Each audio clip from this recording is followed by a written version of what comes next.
Muy buenas tardes, ¿qué tal? ¿Qué tal Pedro? ¿Qué tal Enrique? Y muy bienvenido a Alexis, nuestro invitado en esta tarde. ¿Cómo están? Muy bien, muchas gracias y muchísimas gracias por la invitación al programa.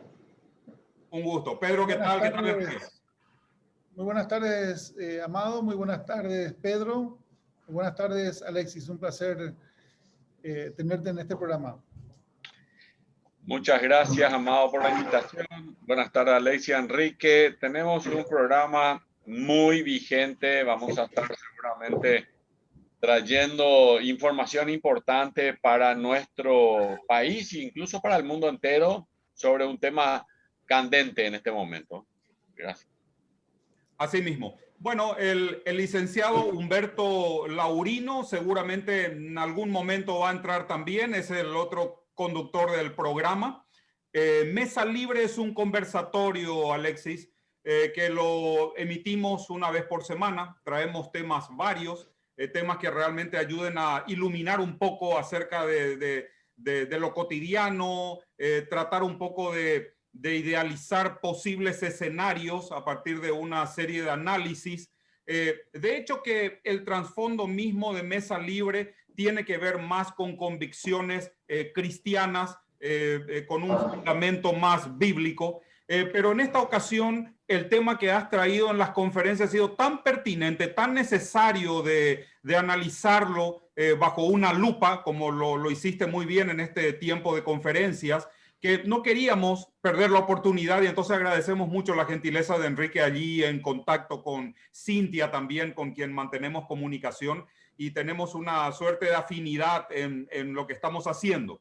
Aprovechamos para mencionar,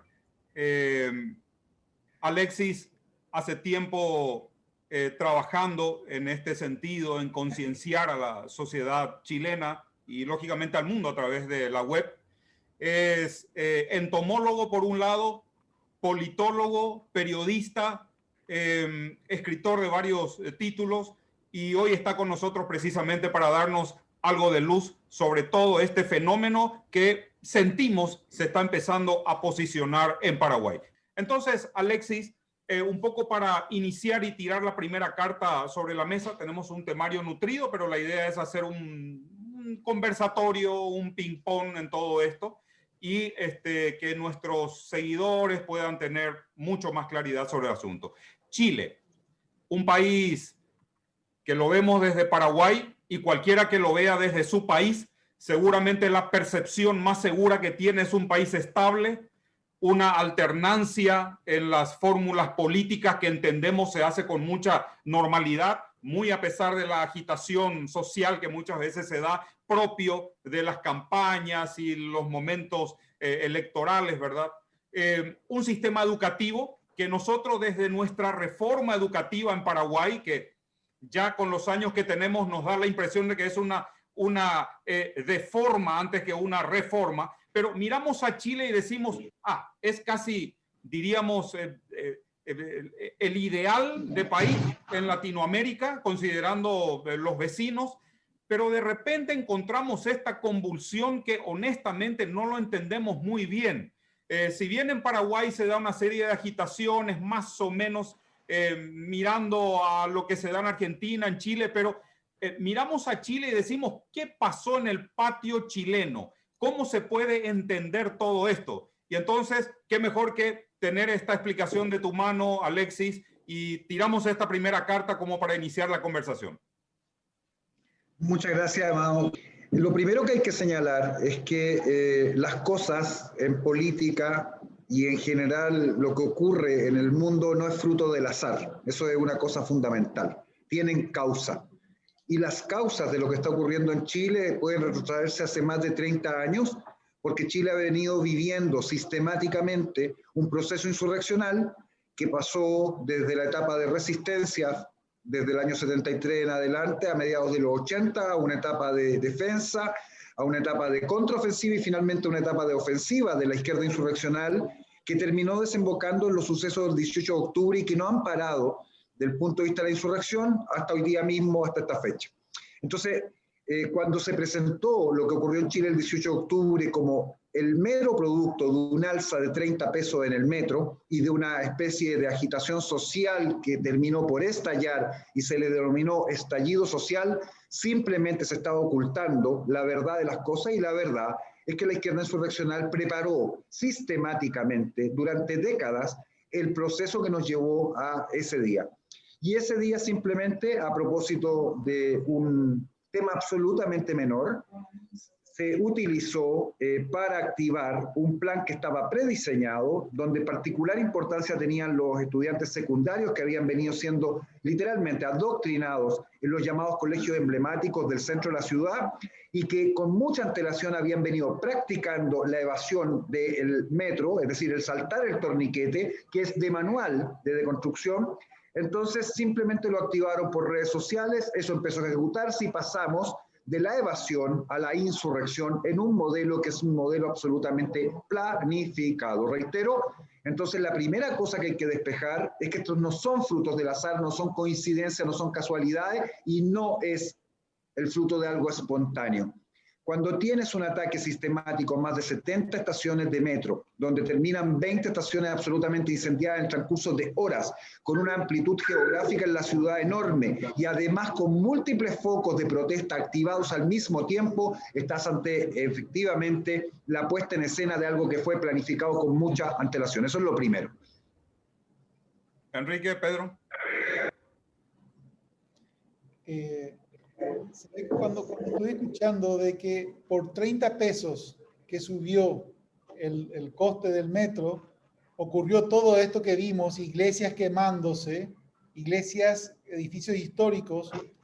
Yo lo primero que vi fue el edificio de la ENEX o del sistema eléctrico, un edificio nuevo, recientemente inaugurado, que se estaba quemando, un edificio público, y luego otros edificios públicos, y las estaciones de metro decía, todo esto es progreso que le costó dinero al pueblo chileno, que se acaba de levantar de un terremoto que destrozó el país. Y digo yo, ¿cómo? O sea, hago una protesta económica destruyendo bienes económicos. Y me parecía que no tenía sentido. Yo no encontraba la vuelta a lo que estaba pasando y quería entender el trasfondo de esto, y automáticamente al ver cómo actuaban y cómo actuaron desde los medios de comunicación y cómo actuaron, se notaba que era un trabajo de la izquierda, un trabajo de estas personas que tienen un estilo de comunicarse, un estilo de actuar, una manera de hacer política, y la violencia es una de esas formas, ¿verdad? Entonces, cuando vos escuchabas a las personas diciendo que hay que cambiar la Constitución, empezó por un problema de 30 pesos y terminan cambiando la Constitución en Santiago. O sea, que aquí, en Chile, quiero decir, aquí había un plan, estaba todo bien orquestado, pero estaban esperando una excusa para activarlo. En Paraguay estamos viendo que este mismo grupo, porque son los mismos, porque están trabajando en red en todo el mundo, no solo en Latinoamérica, sino que en todo el mundo, y tienen sus bases de financiamiento en Europa y en el mundo del capitalismo. Estas personas se financian, estos grupos tienen financiamiento para hacer lo que están haciendo, para adoctrinar, para educar, y muchas veces usan el dinero del mismo gobierno para ejercer sus talleres, sus cursos, y para entrar en las universidades y trabajar en la mente de las personas. ¿Puedes contarnos cómo funcionan estos grupos? ¿Cómo funcionó en Chile? ¿Qué pasó en Chile? Porque esto que pasó en Chile es un modelo, así como todos estamos mirando en Chile, como modelo productivo, como modelo político, como modelo educativo. Toda Latinoamérica, toda Hispanoamérica mira a Chile. Entonces es que tomaron a un país modelo para trabajar este modelo que vos estuviste explicando esta semana en algunas conferencias, y que queremos que los que miran este programa, los que están en Mesa Libre, puedan entender. Perfecto. Efectivamente, Nosotros somos hoy día el laboratorio de prueba, de testeo de este modelo revolucionario que hemos venido dando a conocer, revolución molecular disipada, propio de deconstrucción como modelo filosófico, y que además tiene una estrategia que se aplica en términos operativos, que es la estrategia de Go o guerra molecular prolongada. Dicho eso... Go es un juego, ¿verdad? Para explicar sí, un poquito, Go es un juego. Lo voy a explicar. Dicho eso, entonces voy a desagregar qué es lo fundamental.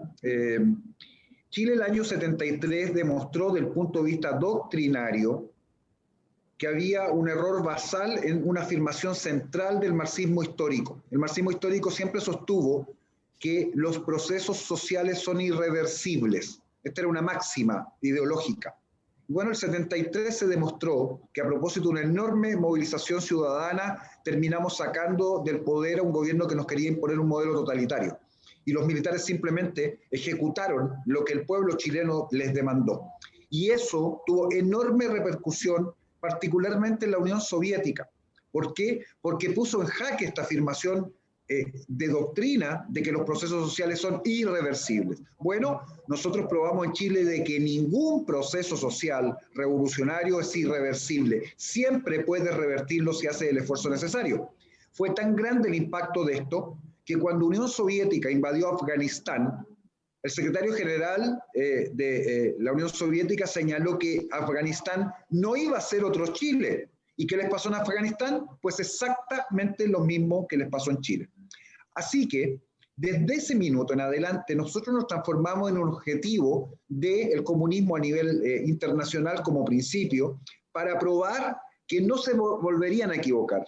Y durante 40 años fueron pasando por este proceso insurreccional para llevarnos al punto que ya mencioné antes. Entonces se explica que nosotros tengamos que ser el ejemplo que ellos quieren poner de que no importa el nivel de desarrollo económico que tenga un país, la estructura institucional, el nivel cultural o académico en general, siempre van a poder ejecutar la revolución y particularmente con este modelo de revolución molecular disipada.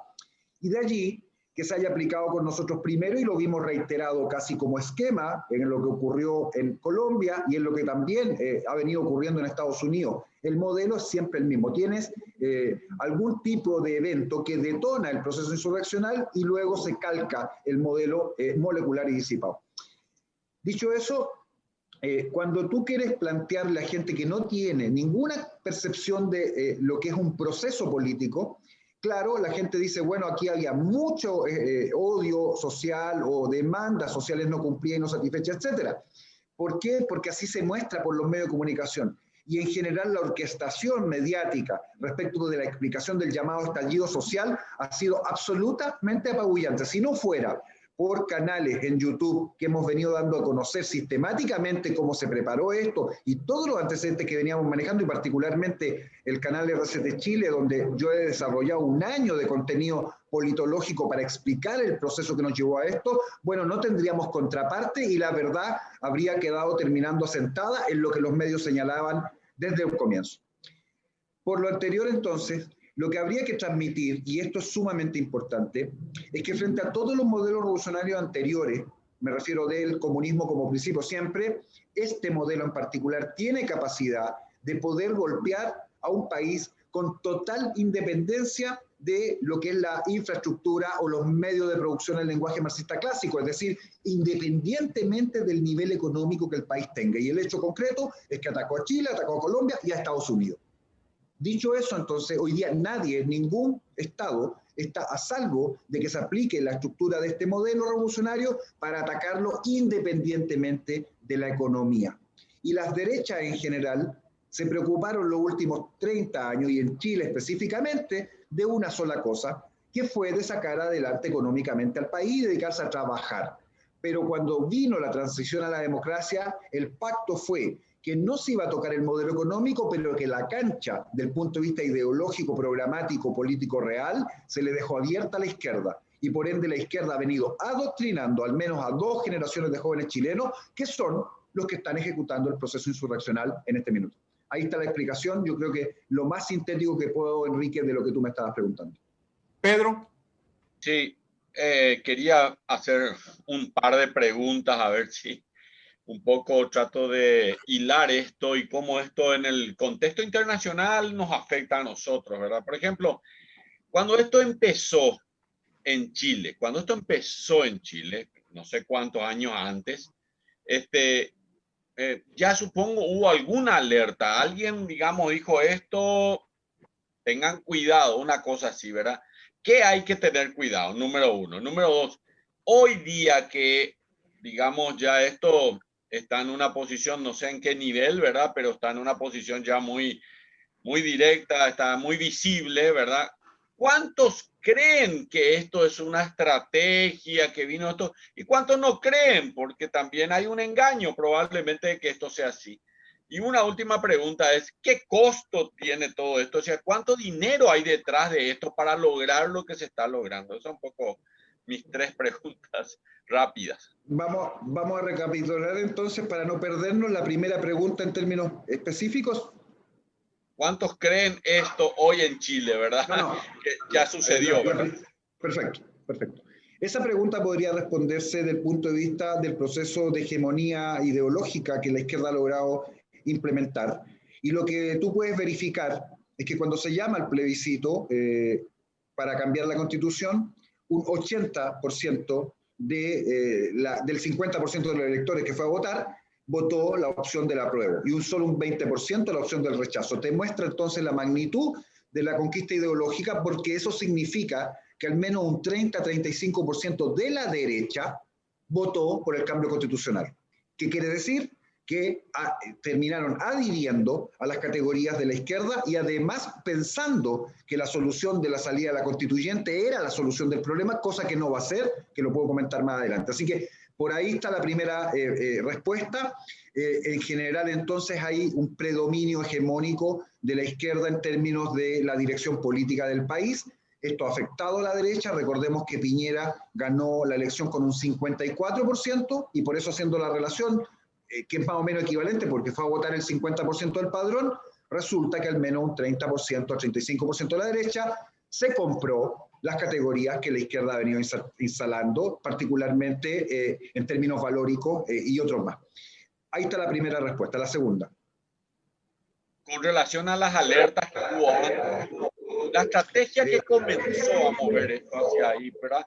Porque así nosotros también podemos mirar eso nada más es la pregunta. Perfecto.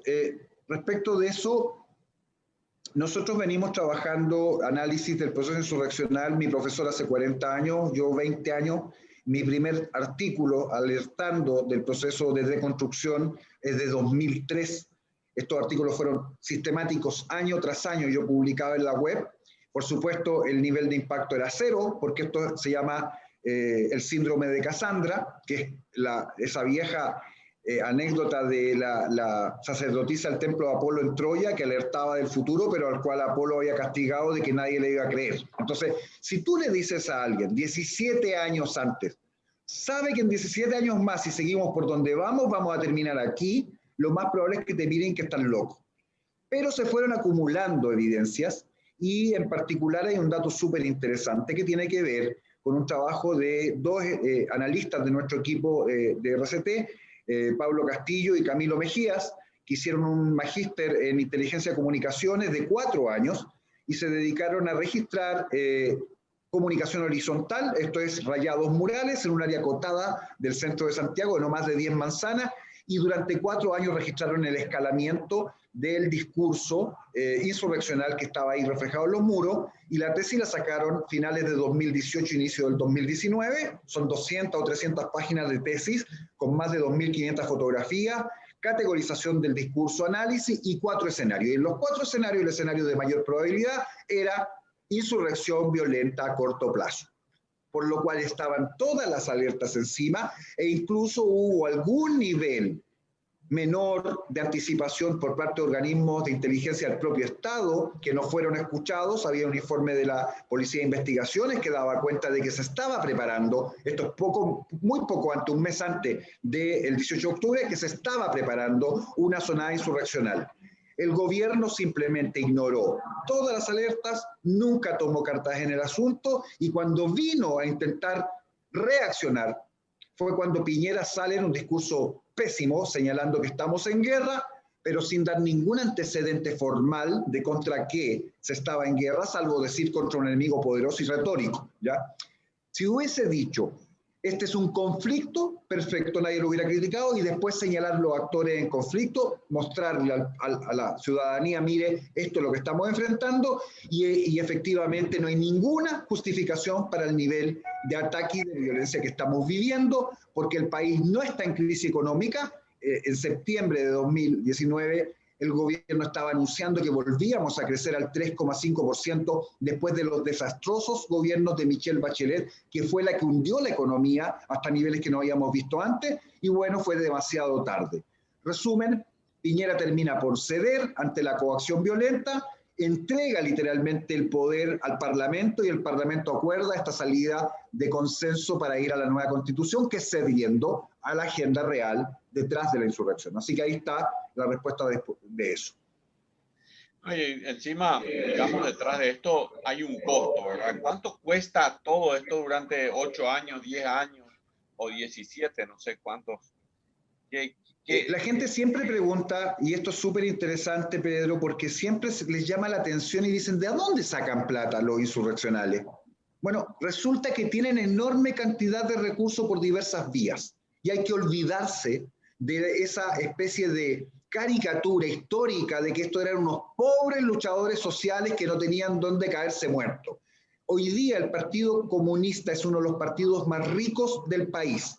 El Estado le subsidió y le subvencionó y le pagó por supuestamente todo lo que pasó durante el periodo de la dictadura. Adicionalmente cuenta con una enorme cantidad de propiedades, y los comunistas hoy día, que hace mucho tiempo se dieron cuenta que el problema que tenían era con el capitalismo, pero no con el capital, empezaron a acumular capital y hoy día tienen grandes empresas, por lo cual tienen fuentes de financiamiento directas, primer tema. Segundo, a nivel local de base, en comunas o lugares específicos, ellos tienen autogestión, gestionan sus propios recursos.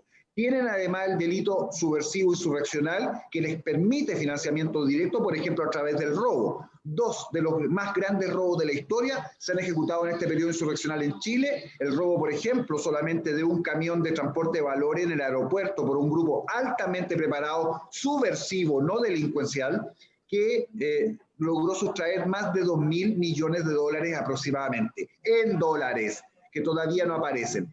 Usted tiene con solo eso dinero para la insurrección para mucho rato.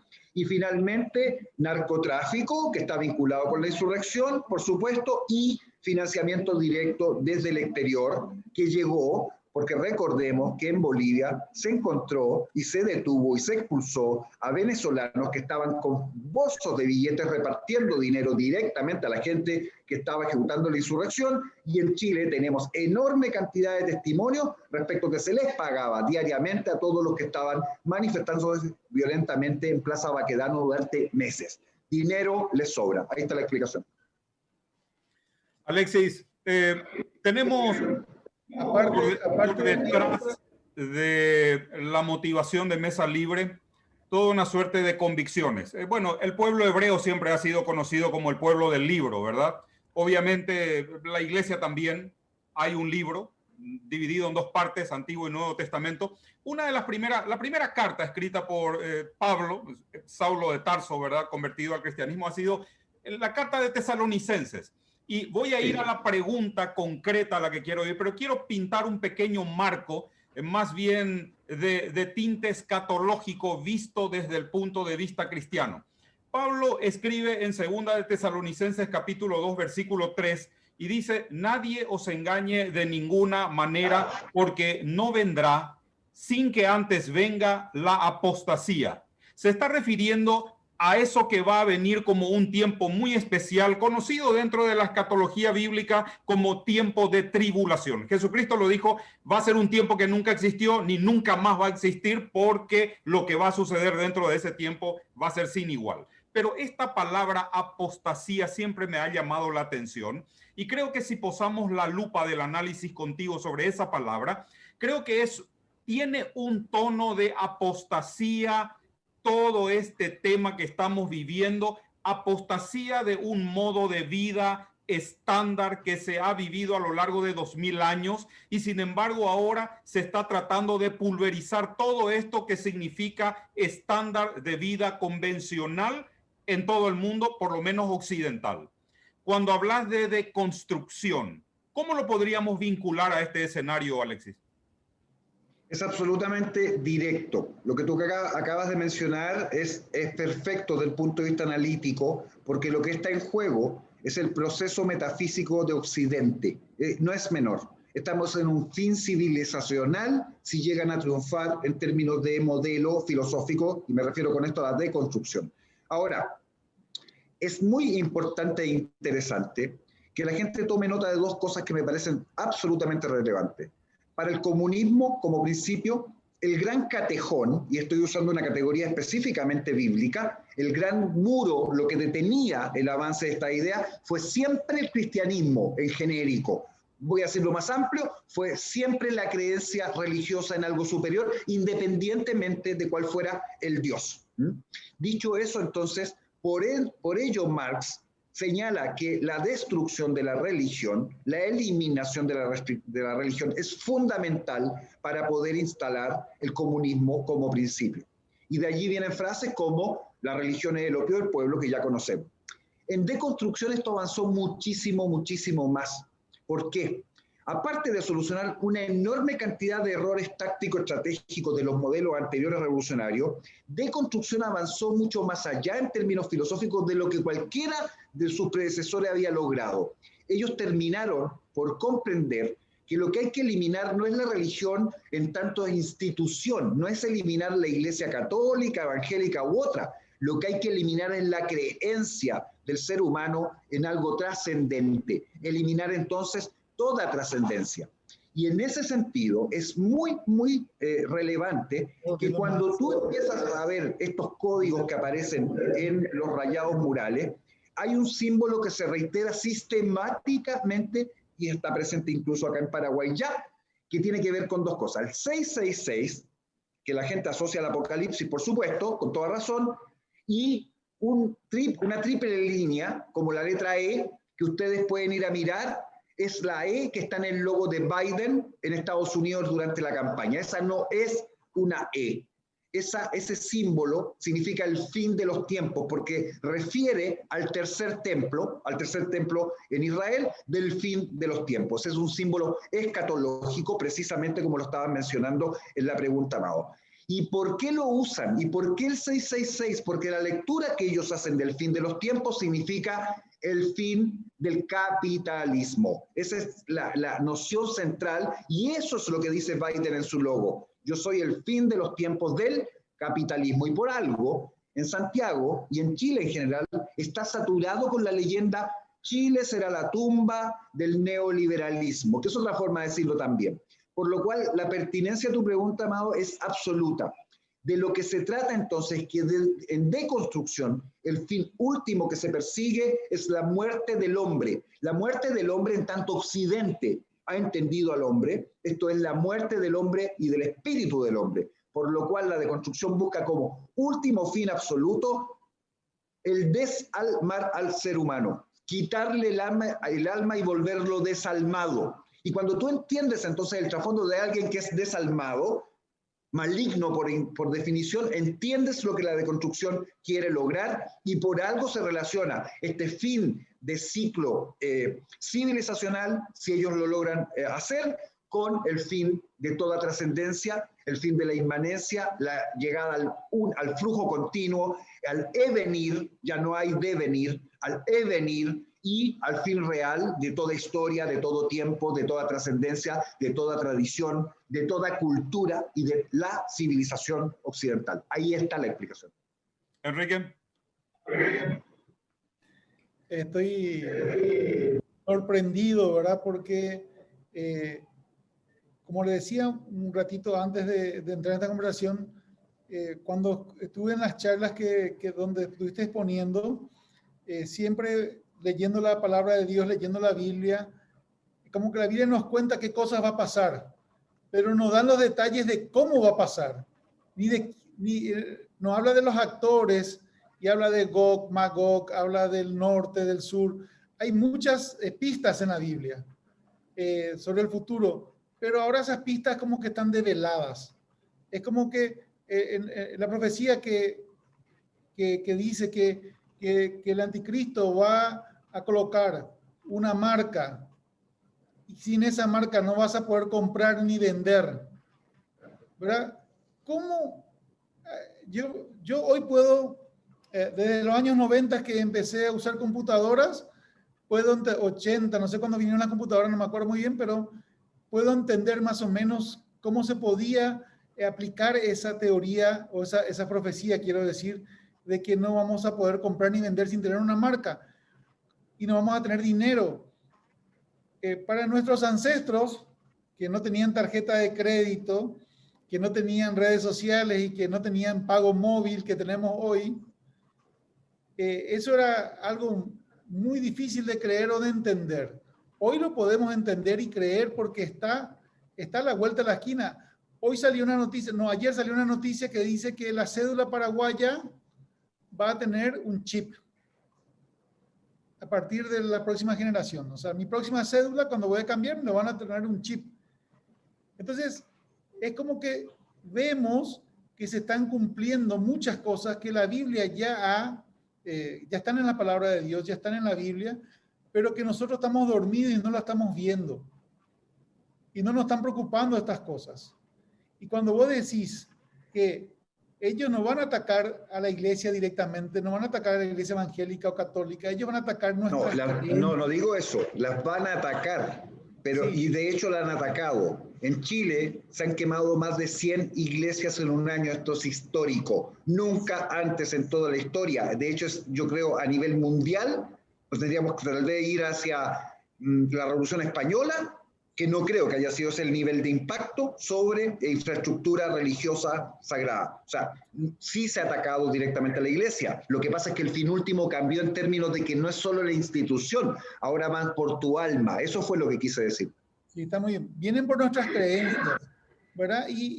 Pero nosotros tenemos recibimos instrucción bíblica religiosa los domingos, o los martes, o 3 veces a la semana. Pero ellos han entrado en nuestras escuelas, han entrado en nuestras universidades, han entrado en nuestros programas de televisión, han entrado en nuestras políticas públicas.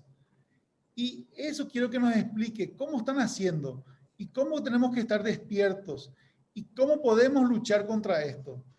Porque esto no tiene, muchas veces los cristianos evangélicos decimos que nuestra ciudadanía no es terrenal, que nosotros somos de otro reino, y muchas veces dejamos pasar cosas que suceden a nuestro alrededor. Y conversando un poco con Amado, le dije, esto yo estoy mirando como si fuera que nosotros somos Francia y vienen los nazis a ocuparnos. Y nosotros no podemos quedarnos en el templo. Tenemos que prepararnos para construir fosas y darle cobijo a la gente que es perseguida. Y los cristianos no podemos quedarnos sin hacer nada ante el avance de los nazis. Tenemos que hacer algo. No podemos quedarnos predicando el evangelio nomás. Tenemos que, parafraseando a Nehemías, tenemos que tener la Biblia en la mano y con otra mano la espada. Pero, ¿cuál es la espada que tenemos que usar? Porque si usamos mal la espada, esa espada puede clavarnos en la yugular. Porque ellos saben y actúan para que nosotros reaccionemos, y todas nuestras reacciones están siendo vistas como gente que es retrógrada, como gente que no le ama a la gente, y que son gente que está atrasada en la historia. Entonces, somos gentes tontas, que somos personas que no pensamos. Entonces, con la Biblia en la mano, la teología en la mano, pero con la espada y con las armas, tenemos que protegernos contra este avance que se nos vino, está entre nosotros y quiere destruirnos. ¿Cómo nosotros nos preparamos y cómo podemos ser inteligentes para luchar contra estas personas que vienen a destruir nuestra alma? Bueno, lo primero que quisiera recordarles es que hay un viejo dicho que dice: a Dios rogando y con el mazo dando. O sea, tener fe, tener creencia en lo superior, no es ninguna o ningún obstáculo para trabajar en el plano terrenal también. Uno tiene que hacer las dos cosas, ¿ya? Tiene que hacer siempre las dos cosas. Entonces, la excusa de el que nuestro reino no es de aquí, no evita ni excusa para hacerse cargo del tiempo que nos tocó vivir. Eso es una cosa fundamental, ¿ya? Los mártires cristianos vivieron un tiempo de tribulación enorme y hicieron frente a ese tiempo en la forma que lo hicieron. De hecho, el cristianismo existe gracias a ellos, no por otra cosa. Así que error garrafal el refugiarse en la fe. La fe no es para refugiarse, la fe es un escudo que protege, pero uno de todos modos tiene que ir a enfrentar al enemigo de la mejor manera posible. Y la mejor manera de enfrentar lo que nos está sucediendo es que tienes que conocer y comprender aquello que quieres enfrentar. Y el primer problema entonces es que si no conoces al enemigo no lo puedes combatir. Se trata, por ende, de un problema de formación. Y lo primero que queremos hacer, y por eso vino esta gira, es entregar el conocimiento que nosotros hemos venido desarrollando largo tiempo para formar una nueva generación o dos generaciones de políticos para nuestras patrias. ¿Por qué? Porque todos los que están en este minuto gobernándonos, en todo el continente, en todo Occidente, ellos vienen con la enorme mochila del siglo XX y con todo lo que eso significa como carga axiológica, ideológica y valórica. Y lo que han venido sistemáticamente haciendo es renunciar a principios y valores trascendentes en función de cuestiones contingentes y materiales. Lo estoy poniendo súper simple y el que entiende, entiende rápidamente. Pues bien, si no somos capaces de formar de la base a nuestros jóvenes para que entiendan el rol fundamental de la política como herramienta de transmisión de valores sociales y que están al servicio de la sociedad y no para servirse de ella, bueno, ahí simplemente la civilización va a terminar por colapsar, porque la respuesta de la deconstrucción es el mayor nivel de amenaza filosófico que ha sufrido Occidente jamás. No hay punto de comparación en la historia. Si usted va para atrás y revisa cualquier línea político-filosófica en el pasado, ninguna supuso este nivel de amenaza, ni siquiera la Ilustración, que pretendía reemplazar a Dios por la diosa razón, pero todavía había una diosa. No sé si me captan que estaba dentro todavía del contexto metafísico, ¿ya? Porque reemplazaban solamente. Acá es ausencia completa de toda trascendencia. Y ahí está el peligro fundamental. Entonces, simplemente responderte que la primera forma de hacerse cargo de lo que está ocurriendo es saber, conocer y comprender la amenaza a la que estamos siendo sometidos y estudiar y conocer al enemigo que nos está atacando. Eso es lo fundamental. Voy a darle la palabra a Pedro, pero antes de eso, solamente quisiera mostrar un material que me ha llamado poderosamente la atención. Y este material ha visto la luz editorial, tengo entendido que entre noviembre o diciembre del año pasado. El nombre del libro es Poder Evangélico, un sociólogo argentino. ¿Y por qué me llama la atención? Porque siempre la terminología de la izquierda o de toda la ideología ha sido el problema de la iglesia en términos generales. Pero me da la impresión que es un paso más adelante al especificar el título y entonces vamos por algo mucho más puntual. Pedro. Sí, yo quiero volver un poquitito al país. En tu percepción, Alexis, esto desde luego no podés decir como tipo un profeta, ¿verdad? Ya en el Antiguo Testamento había eso, pero ahora eso ya no, ¿verdad? ¿Dónde está Paraguay hoy? ¿Cuál es tu percepción y, digamos, cuánto tiempo falta para que eso se haga una realidad? Casi no hacemos nada, ¿verdad? Y la segunda cosa es, ¿cómo contrarrestamos esto, verdad? A esta guerra hoy, porque hay que reconocer que ya es una guerra, ¿verdad? ¿Cómo nosotros podemos hacer que, digamos, podamos unirnos a aquellos que nos hemos despertado, estamos conscientes de lo que está sucediendo y que leemos hoy, gracias a vos también, de alguna manera, Alexis, también, digamos, en algún momento leímos un poco la situación de Argentina, desde la mano también de otros que nos fueron contando un poco cómo vino todo esto. Y entonces, las dos cosas. Uno, cómo contrarrestamos y dónde estamos hoy parados en el contexto de todo esto que está sucediendo, no a nivel Chile, sino a nivel del mundo entero, porque lo de Biden y Europa y todo eso, en algún momento también cómo esto se conecta, disculpa que una tercera pregunta, cómo esto se conecta con todo el mundo musulmán, que por ejemplo era el terror en Europa, ¿verdad? En Europa dentro de tantos años van a ser todos musulmanes y ya no vamos a tener ningún, de hecho, de alguna manera está sucediendo también, entonces esas cosas. Gracias. Respecto de lo primero, como veo que está Paraguay, en politología uno nunca imputa, es decir, no sostiene aseveraciones sobre la base de especulación, ni menos sobre la base de mera percepción. No hace eso. Así que, a poco de llegar el sábado pasado, pedí que me hicieran recorrer Asunción, porque estaba buscando algunos indicadores muy específicos para poder constatar el grado de avance interno del proceso acá.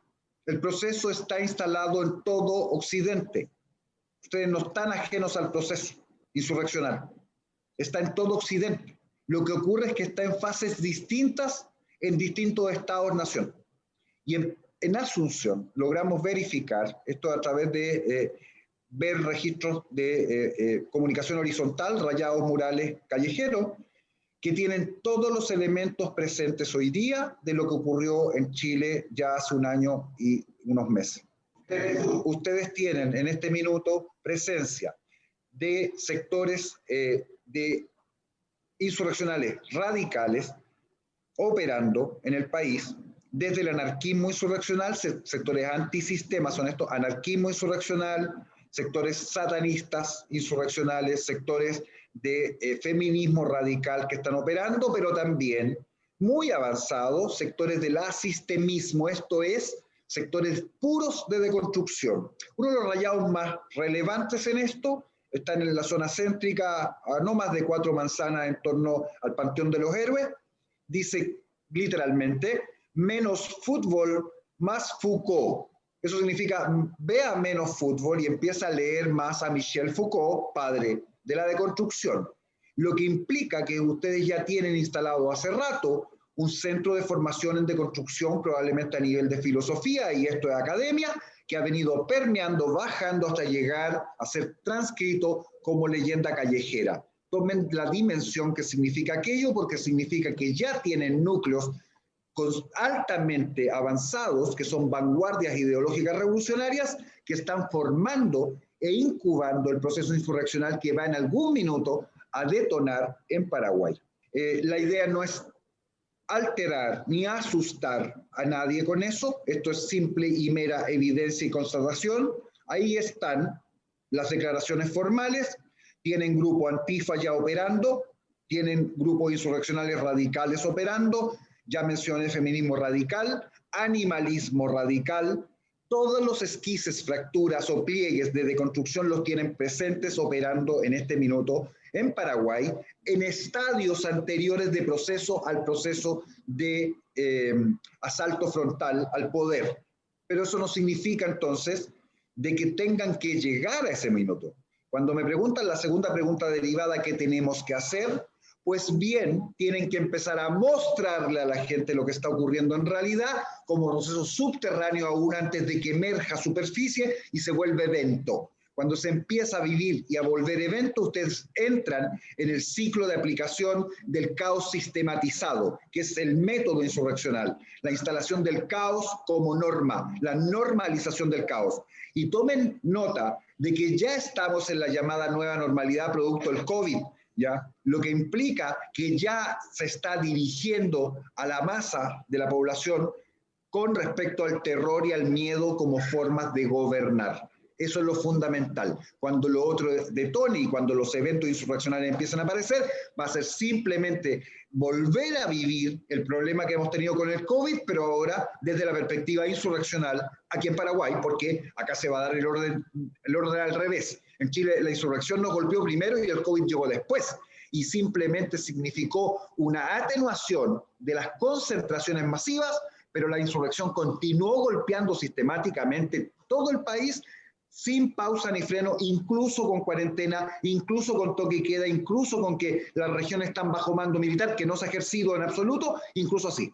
Por lo cual lo van a vivenciar de no tomar las medidas más relevantes. Y las medidas más relevantes es alertar a la población de que esto es un proceso, que la población entienda de que si dejan que avance, van a tener el mismo escenario. En algún instante lo que pasó en Chile, se va a buscar la excusa para poder hacer una sonada insurreccional formal con violencia extrema, y lo que tienen que prevenir es justamente llegar ahí. Y mientras más personas entiendan esto más rápido, menos gente va a quedar bajo esta ilusión de que se va a tratar de un estallido social por demandas no cumplidas sistémicas. Falso. Ahí me gustaría, Amado, quería nombrar algo nomás, Alexis. En estos días, un miembro del Congreso Nacional que está haciendo campaña en el interior del país, habló con un grupo de cristianos sobre que quiere reunirse para contarnos lo que él vio en el interior del país, que hay movimientos en este momento. Desde luego todavía no nos reunimos, ¿verdad? Pero ese es un modo operandi también, digamos que nosotros acá en la capital no nos vamos a dar cuenta y afuera se está trabajando, alguna cosa así. O sea, lo que te puedo señalar es que dada la evidencia que yo recabé, ustedes ya tienen guerrilla rural operando, al menos en 3 regiones del país, todos ustedes saben, se llama guerrilla rural, no el nombre que dicen ellos que son, por eso no lo menciono con nombre, porque no los voy a legitimar usando el nombre que ellos se dan. Y en segundo lugar, están articulándose las vanguardias de la guerrilla urbana. En Chile, Primera Línea, que fue el nombre que se popularizó, ¿no? Ya están. Lo que implica es que además están operadores del punto de vista de agitación social sistemáticamente trabajando en su versión ideológica en todas las áreas rurales en que pueden movilizarse. Eso es el proceso. Y el proceso, si no se detiene, si no hay contraproceso y contradiscurso, solo escala. Las fases de revolución molecular disipada son 3. Escalamiento, incremento del nivel de violencia subversiva, que parte en lo discursivo y termina en actos subversivos formales violentos. Copamiento, que es activación de múltiples focos de insurrección al mismo tiempo en distintos lugares geográficos y dentro de numerosas áreas de las ciudades, con lo cual la policía queda copada y no puede responder. Y si esto permanece en el tiempo, lo que pasó en Chile, saturación, el sistema se desborda y terminamos con ausencia de Estado de Derecho y áreas, comillas, liberadas bajo control de la insurrección. Todo eso es el escenario. Ya lo saben, se lo estamos diciendo con antelación, tienen que hacerse cargo y reitero lo más importante, den a conocer, muéstrenle a las personas no son tontas. Cuando usted le explica, la persona entiende, explíquenle el problema en que van a estar si no toman medidas al respecto. Ahí está. Amado, yo quiero alertar, estamos en estos días en el Congreso, las voces de estos delincuentes que tienen una voz política, que son secuestradores, asesinos, ladrones, porque son los mismos que asaltan bancos y que secuestran personas, y están en el Congreso porque no lo hemos podido detener, porque no hemos podido probar su complicidad con estos hechos que estoy nombrando, pero están ellos tratando de imponer que lo que pasó en Marinacue. Marinacue es un lugar, un terreno, son propiedades que fueron tomadas por estas personas y donde hace 5 o 7 años tuvimos un un enfrentamiento entre personas que tomaron una propiedad y la policía que fue desarmada. Fíjense lo que pasó ahí. La policía fue a desalojar el lugar como cualquier, o con una orden judicial, porque campesinos tomaron el lugar que dicen que ese lugar no es propiedad de las personas que lo han comprado, que ese lugar es del Estado. Entonces el Estado le tenía que regalar esas tierras a ellos. Pero por orden judicial, la policía va en forma pacífica para desalojarlos.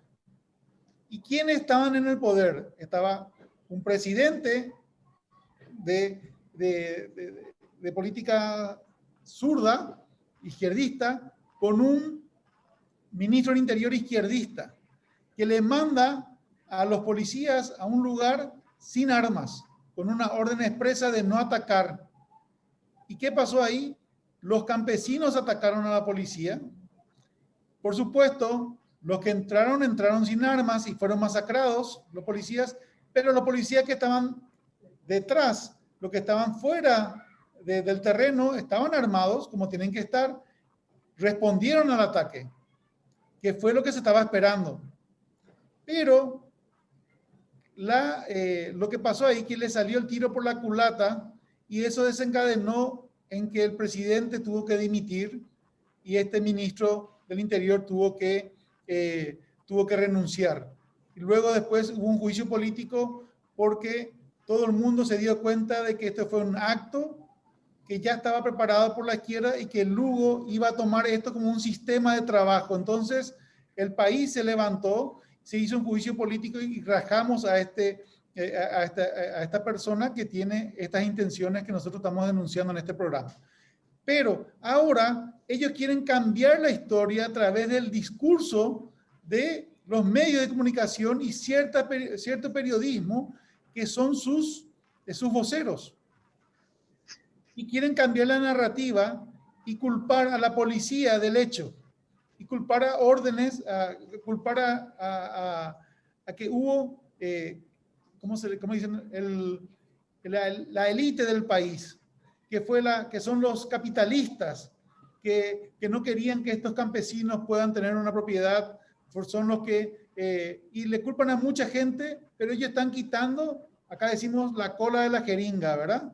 Ellos hicieron la sopa y tuvieron que tragársela, pero ahora quieren escupirnos esa sopa y quieren decirnos que las personas que no estamos de acuerdo con las ideas, que somos malas personas porque no queremos que los campesinos tengan propiedades, no queremos que los campesinos... Y ellos ocuparon estas tierras por mucho tiempo. Y mientras que ocuparon estas tierras, saquearon la riqueza de la tierra. Y ellos están supuestamente a favor de la naturaleza y en contra de explotar la tierra, pero son ellos los que explotaron la tierra, inclusive plantaron drogas ahí. Y ahora que el gobierno les dice que tienen que salir, ellos quieren armar una revuelta popular y están amenazando que va a hacer una revuelta popular por culpa de que el gobierno les pide que salgan de esas tierras. Creo que es un detonante al que tenemos que estar muy alertas, porque si escuchamos los discursos de sus exponentes en el Congreso, estamos a la antesala de un gran movimiento que puede detonar en lo que tú estás contándonos que pasó en Chile.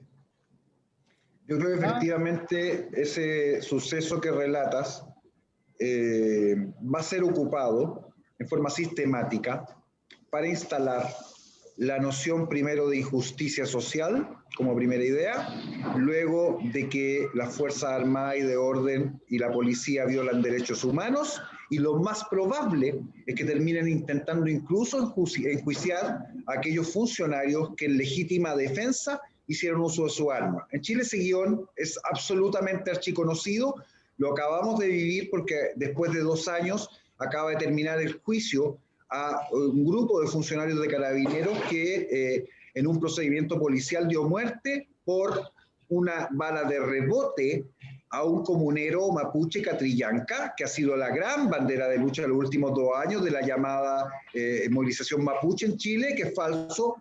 Los mapuches no están detrás de la violencia en el sur de Chile. son grupos radicales ideologizados, guerrillas que están operando allí, y finalmente se va a condenar al funcionario al que se le imputó, sin probar forensemente de que su fusil había sido el causante del disparo que causó la muerte de Catrillanca, a 10 a 15 años de prisión. Ese es el anticipo de lo que va a ocurrir con el caso que están mencionando, si es que no se le pone coto ahora a la pretensión de instalar discursivamente una verdad que simplemente renuncia a la verdad efectiva por una verdad interesada políticamente. Desde ya nosotros agradecemos infinitamente, Alexis, tu tiempo, una agenda bastante apretada, obviamente, ¿verdad? Te agradecemos tanto, ¿verdad? Y solamente para cerrar, me llamó mucho la atención el gráfico del cuadro cartesiano dibujado en la pizarra en la última conferencia, donde mostrabas en la línea de abajo del cuadro cartesiano el inicio del proceso y en qué momento eso va a la superficie y se visibiliza. Mientras el proceso está por debajo, la sociedad no percibe qué está pasando. Pero cuando salen a la calle, se quitan la ropa y proceden a acosar a la sociedad con la ideología, es allí cuando la sociedad reacciona de alguna manera. Me llamó mucho la atención esto porque hace años he tomado la figura del fenómeno tsunami. El tsunami se produce una grieta en el lecho marino a más de 5.000 metros de profundidad, imperceptible para cualquier barco que esté por encima de la grieta. El terreno se eleva y levanta toda la masa de agua que está por encima. Lógicamente en la superficie del agua es imperceptible, apenas 1,5 metros de un pico de olita que no se ve, pero toda la masa de agua viaja rumbo a la costa tomando velocidad jet de 900 kilómetros por hora.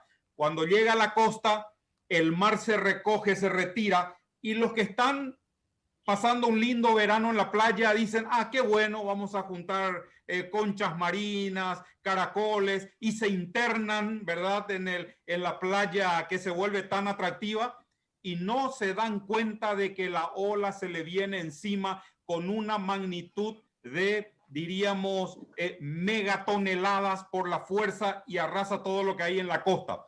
Me llamó mucho la atención esta figura que utilizaste, Alexis, porque definitivamente lo que se produce más allá de nuestra percepción, más allá de lo que nosotros estamos viendo como sociedad, es mucho más de lo que podemos imaginar. Que solamente cuando se produce un movimiento a nivel de la plaza pública, a nivel del casco urbano, a nivel de grafitis que todavía parece imperceptible para nosotros, definitivamente se vuelve algo terrible cuando reaccionamos. Efectivamente, una buena analogía, por eso se usa, porque todo proceso que detona un evento a nivel público tiene esa gradiente que tú señalas que se inició mucho antes de que salga a la superficie en forma de evento. Por eso es proceso, ¿ya? Y efectivamente, entonces, para comprender el proceso, haciendo la misma analogía, uno tiene que bucear. Y a medida que bucea, el agua se pone más oscura, más densa, más fría, etc. Lo que significa es que el trabajo de campo y por ende el ir a donde está sucediendo realmente el inicio de ese gran proceso que va a terminar en la ola del tsunami es fundamental. De allí que el ejemplo que les había mencionado respecto simplemente a constatar qué están diciéndonos ellos en los muros de la ciudad es parte del trabajo, una parte pequeña pero relevante del trabajo de campo. Para que uno comprenda proceso entonces, se requiere hacer algo que la gente no hace, que es tener pensamiento complejo, que además es adentrarse a nivel filosófico, ideológico, doctrinal en las líneas que van a detonar el evento. ¿Para qué? Para poder anticipar. Y por eso les decía que cuando uno lo hace, termina con el síndrome Cassandra, porque dice lo que va a ocurrir, pero habitualmente nadie le quiere creer hasta que ya es demasiado tarde. Si hubiera una boya de profundidad que alerta de este cambio en la placa que va a generar la columna de agua que va a generar el tsunami, va a sonar, y si todo el mundo se pone de acuerdo en que si eso suena hay que huir hacia los cerros, probablemente no habría víctimas del tsunami. Pero no tenemos ni la boya, ni la sonda, ni el alerta, ni nadie se ha puesto de acuerdo, por lo cual lo único que uno puede hacer es tratar brevemente de decirle a la gente que lo que usted ve que ocurre en Chile es proceso llegando a superficie. Y lo mismo alertamos que está pasando en Paraguay para que por favor tomen resguardo antes de que la ola llegue a reventar en el país. Así que con eso, muchísimas gracias por la invitación. Es un honor para mí haber podido compartir estos minutos con ustedes y vamos a seguir pudiendo comunicarnos porque una vez que vuelva a Chile ya en un par de meses, voy a volver a tener contacto a través de estos medios digitales con ustedes las veces que quieran. Le quiero mandar un enorme abrazo al pueblo paraguayo. Me he sentido en mi casa, me voy muy triste, voy a dejar amigos, amigas aquí del alma y nos vamos a volver a ver en algún minuto todos los patriotas. Así que eso, muchas gracias. Patria o caos, no hay más bando. Nos vemos. Gracias. Los Chao. privilegiados fuimos nosotros y agradecemos mucho, Alexis, tu tiempo. Muchas gracias y muy buen viaje. Alexis. Muchas gracias. Chao. Gracias, Pedro. Gracias. Gracias, Enrique. Nos encontramos en un Gracias. próximo Mesa Libre. Muchas gracias, amor.